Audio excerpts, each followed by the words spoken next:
कुछ बूथों में मेरे को प्रॉब्लम आ रही है जहाँ पे बहुत ज़्यादा सोशल डिस्टेंसिंग नॉर्म नहीं मनाए जा रहे और बिना बुर्खा के औरतों की वोटिंग अलाउ करी जा रही है। वो उसमें फर्जी वोटिंग बहुत ज़्यादा होने का चांस है और हमने बार बार प्रशासन को कहा है, लेकिन प्रशासन से अभी तक सहयोग नहीं मिला।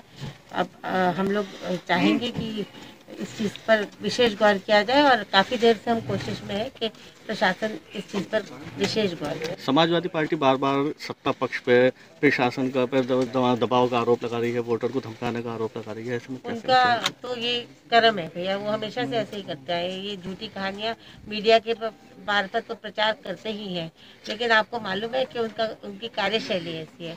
हम लोग निष्पक्ष तरीके से चुनाव के पक्ष में हमेशा रहते हैं और इस तरह की कार्यशैली नॉर्मली हमारी सरकारों की नहीं रहती। लेकिन बुर्का के अंदर औरत तो आप मानेंगे ना, आप आइडेंटिटी तो नहीं इस्टेब्लिश कर सकते। हम महिलाएं हम भी समझ सकते हैं, हम किसी के उसमें कोई नहीं चाहते कि किसी को कोई इसमें सम्मान को ठेस पहुंचे, लेकिन ये तो एक नीति निर्धारित है कि आदमी अपना चेहरा दिखाएगा और उसका आईडी से कंपैरिजन होगा तभी वोट होना चाहिए। इस तरह नहीं तो फर्जी वोटिंग कोई भी कर लेगा, बुर्का पहन के तो कितनी भी वोट डाल लेगा कोई। तो इस पर विशेषकर डीएम और एसपी को ध्यान देना चाहिए और हमारे प्रशासन को इस पर कड़ी कार्रवाई करनी चाहिए।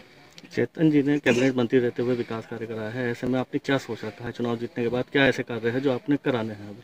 चेतन जी के अनेक विकास कार्य क्षेत्र से जुड़े जो है, कुछ आधे स्टेज पर है, कुछ 80% हो गए, उन पर कार्रवाई मुझे करनी है। दूसरा और चीज़ें जो वो करना चाहते थे वो रह गए, उनके एक कोरोना महामारी के कारण और दूसरे उनके असमय जाने के कारण।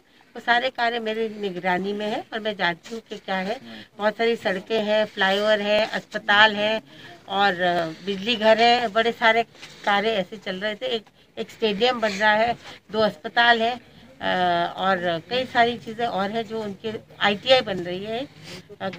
तो बहुत सारे काम है जो होने हैं।